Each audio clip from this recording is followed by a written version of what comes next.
Bayang pagi ini, Bapak dan Ibu sedang duduk di teras, memegang secangkir teh hangat sambil melihat daftar kebutuhan rumah yang makin panjang. Ada biaya listrik, ada obat rutin, ada belanja dapur, ada cucu yang sebentar lagi masuk sekolah, dan ada satu pertanyaan yang diam mengganggu hati, kalau aturan baru ini benar, apa dampaknya untuk pensiun saya? Nama PP 9 tahun 2026 tiba-tiba ramai dibicarakan, ada yang bilang ini kabar besar, ada yang menyebut pensiunan harus siap. Ada pula yang langsung menyimpulkan seolah-olah semua akan naik besar, tapi justru di sinilah kita perlu berhenti sebentar. Karena dalam urusan pensiun, satu kalimat yang salah dipahami bisa pumet harapan terlalu tinggi. Satu pesan WhatsApp yang tidak jelas sumbernya bisa pumet keluarga panik. Dan satu informasi yang belum diverifikasi bisa pumet pensiunan, mengambil keputusan uang yang berisiko. Hari ini kita bahas dengan tenang, di era Presiden Prabowo, mengapa PP Nova Finch menjadi sorotan, apa yang benar-benar perlu dipahami pensiunan, dan bagian mana yang tidak boleh ditelan mentah-mentah. Assalamualaikum warahmatullahi wabarakatuh. Salam sejahtera untuk Bapak, Ibu, para pensiunan ASN, Purnawirawan TNI dan Polri, tenaga pensiun, tenaga tunjangan, serta keluarga yang selalu peduli pada keamanan keuangan orang tua di rumah. Semoga Bapak dan Ibu yang sedang menonton diberi kesehatan, ketenangan hati, rezeki yang cukup, dan umur yang penuh keberkahan. Untuk yang sedang menunggu kepastian pencairan, semoga dimudahkan. Untuk yang sedang menghitung kebutuhan rumah tangga, semoga diberi kelapangan. Dan untuk anak-anak yang menonton demi membantu orang tua, semoga informasi ini bisa menjadi pegangan yang jernih. Channel ini tidak ingin pumet Bapak dan Ibu takut, tidak ingin pumet janji manis, tidak ingin mensebarkan kabar yang belum jelas. Kita ingin membahas dan bahas sederhana supaya aturan yang terdengar rumit bisa dipahami dengan hati yang tenang. Karena pensiun bukan sekadar angka di rekening. Pensiun adalah hasil pengabdian panjang. Ada puluhan tahun disiplin, ada masa muda yang diberikan untuk negara, ada keluarga yang ikut berjuang di belakangnya.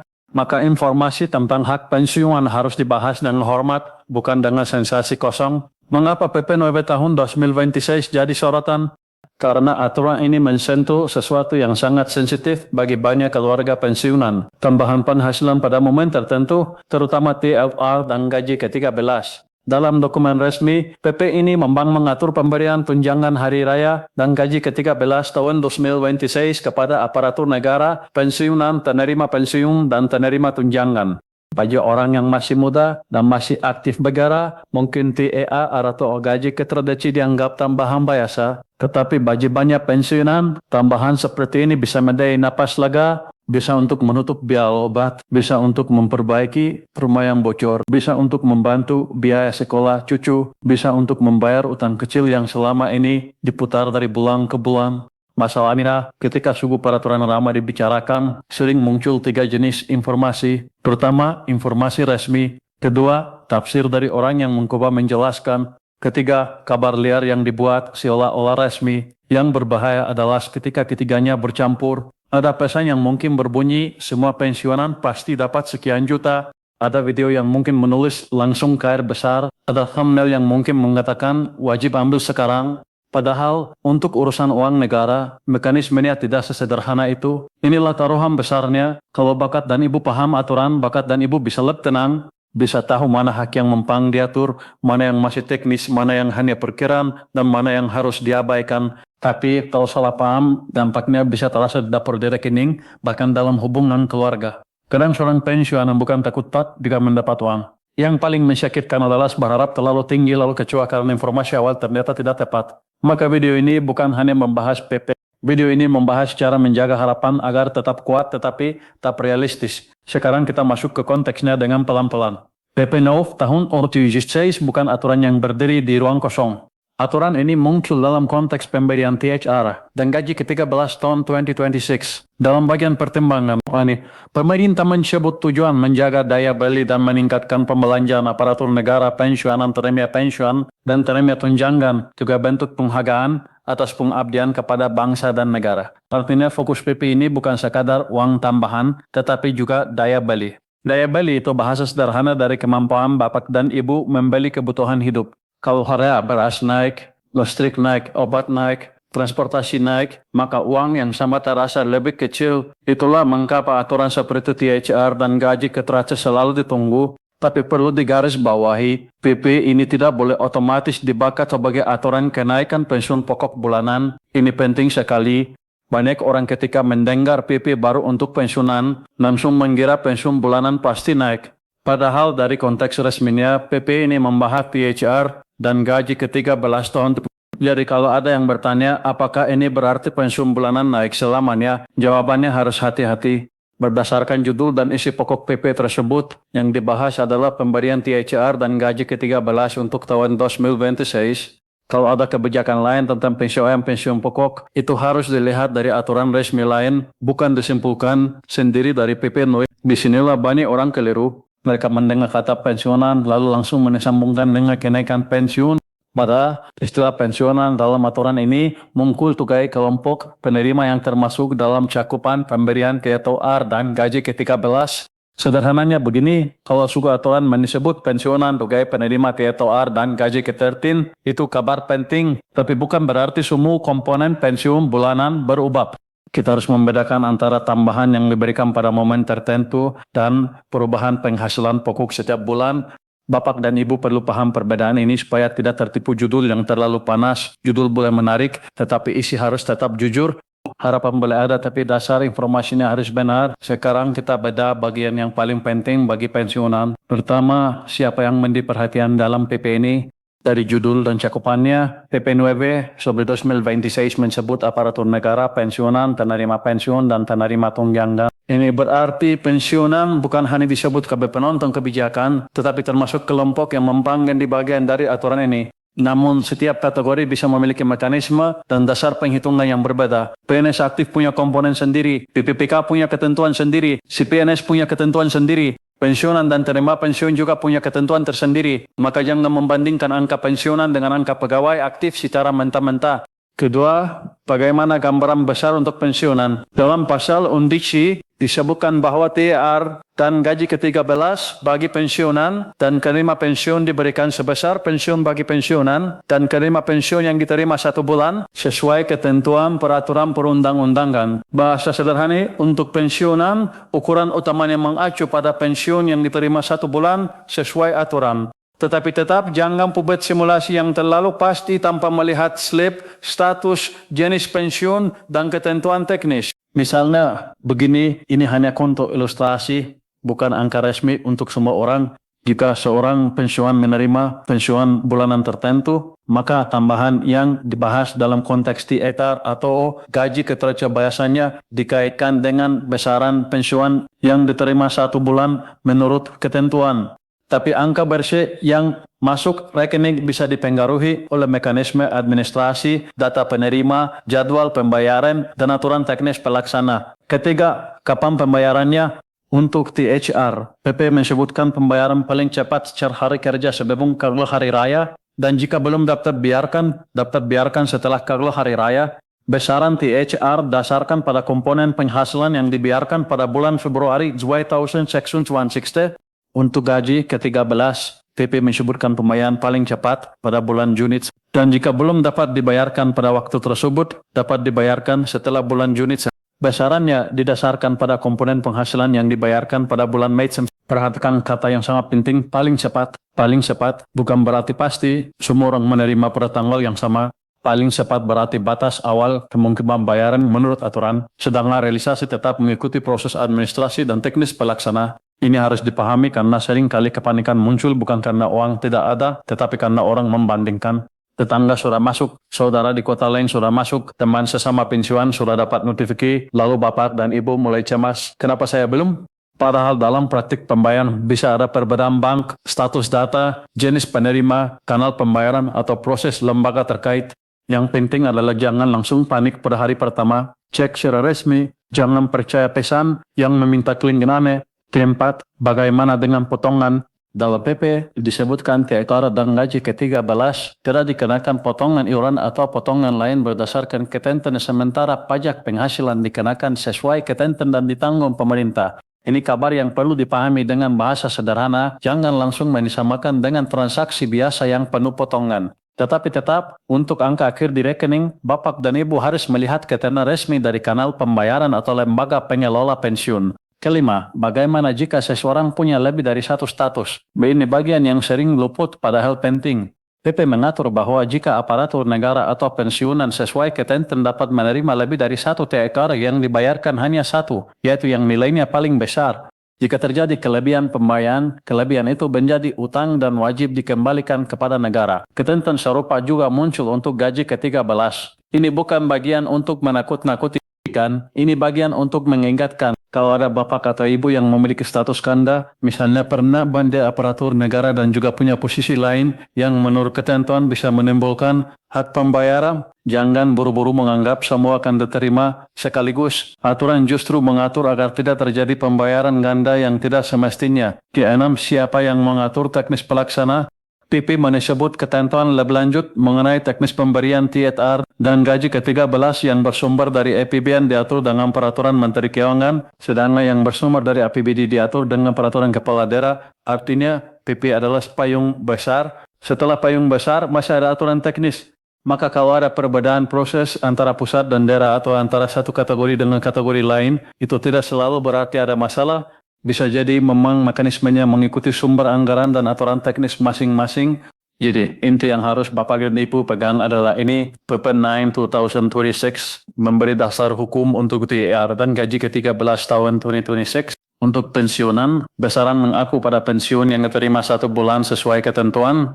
THR punya waktu paling cepat sebelum hari raya. Gaji ke-13 punya waktu paling cepat Juni. Ada aturan tentang potongan pajak, status ganda, dan teknis pelaksanaan. Kalau kalimat ini dipahami dengan benar, Bapak dan Ibu tidak mudah diguncang oleh kabar liar.